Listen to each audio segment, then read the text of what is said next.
pertamanya saya ingin menjemput Yang Berhormat Ketua Pembangkang, Pak Dixon. Silakan. Terima kasih Yang Tuan Yang Tertua. Saya turut bangkitkan utiran pembangunan 00100 Lembaga Pemasaran Pertanian Persekutuan Farmer. Menteri telah mengumumkan pembinaan ataupun urusan land swap dan membina bangunan baru pejabat korporat farmer bernilai 220 juta yang akan dibina di Kelana Jaya. Saya ingin tekankan ini belanjawan COVID-19 dan dari kajian Aziz sejak 61 sehinggalah 90-an, dia menyebut tentang vicious cycle of poverty yang melibatkan apa yang diungkapkan dalam frasa irregularities in the marketing infrastructure. Dengan izin Tuan Ketua.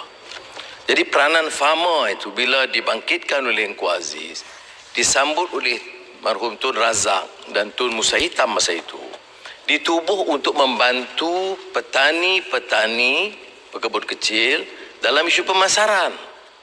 Jadi patut menteri, terutama yang dari Sabah, dari kawasan desa, beri tumpuan supaya pemikiran lama, the old normal yang dikatakan itu dirubah.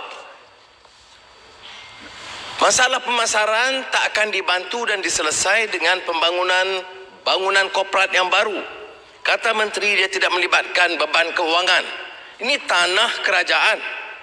Ada lebihan 60 juta. Kita tahu juga proses land swap ini proses yang sangat kontroversial.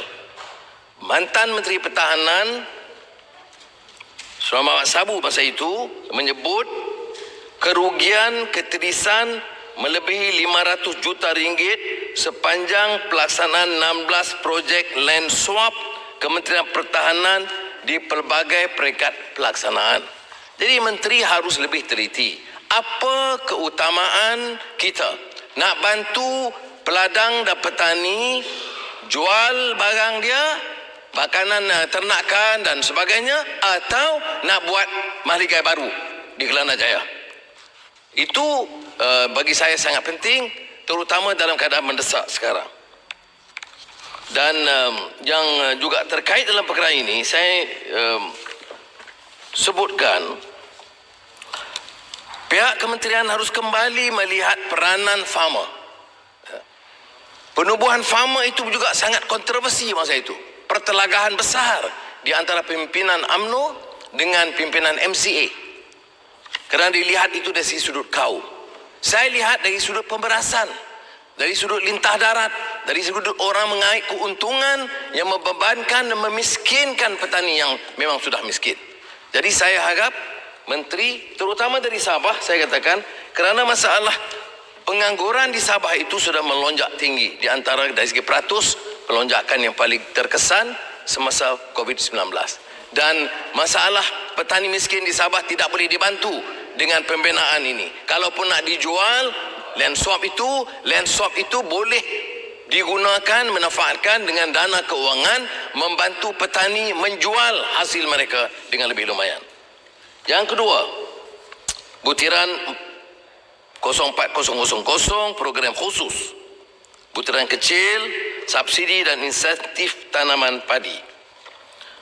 Saya ucap terima kasih, tahniah kepada menteri bila Menteri Keuangan mengumumkan pelantikan nafas Pertubuhan Peladang Kebangsaan yang kebetulan saya tubuh semasa saya Menteri Pertanian, mengambil alih peranan dari Bernas.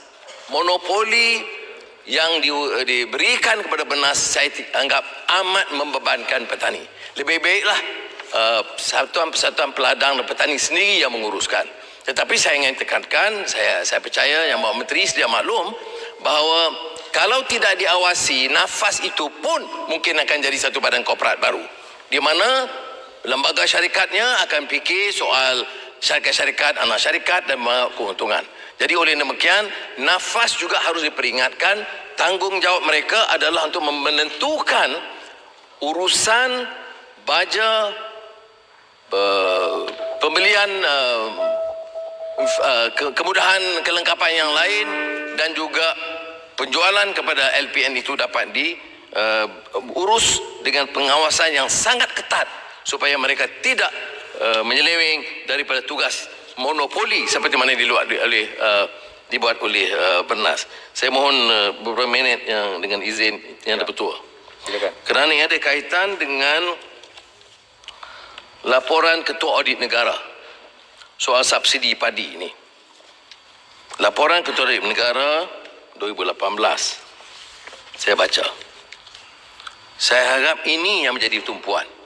Kalau tidak, seorang pakar ekonomi, Mancur Olsen, menyebut zaman dulu kezaliman raja-raja itu merampok kekayaan rakyat setahun sekali. Dia datang tahun kemudiannya. Kalau kita tak teliti, kebiasaan merompak ini boleh jadi berterusan. Kata dia more insidious cara, walaupun dia kaitkan soal privatization pada masa itu.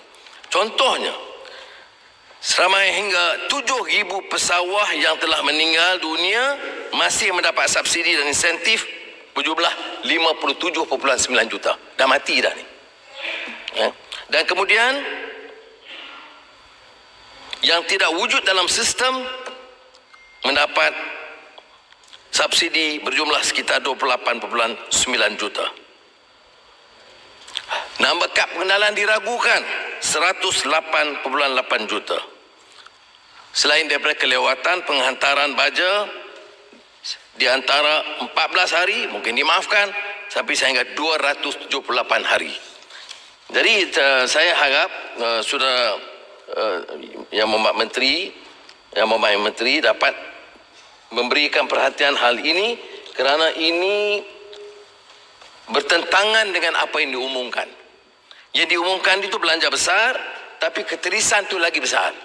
Dan pendapatan penanam padi ini kelompok paling miskin dalam negara. Ramai orang bandar, elit bandar, dia tak sedar mengapa kita tekankan perlu membantu golongan paling miskin. Kerana pendapatan mereka itu dianggarkan di antara RM500 sebulan, maksimal RM3,000.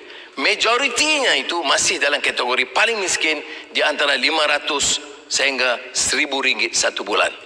Jadi kalau kita umumkan puluh bilion subsidi dan kalau keterisan begini rupa dan menteri masih memberikan penekanan tentang normal lama, bangunan-bangunan baru, bangunan korporat baru untuk pegawai-pegawai, saya nak tekankan ini adalah bertentangan dengan hasrat penubuhan badan ini dan juga hasrat kita meluluskan peruntukan besar untuk Kementerian Pertanian.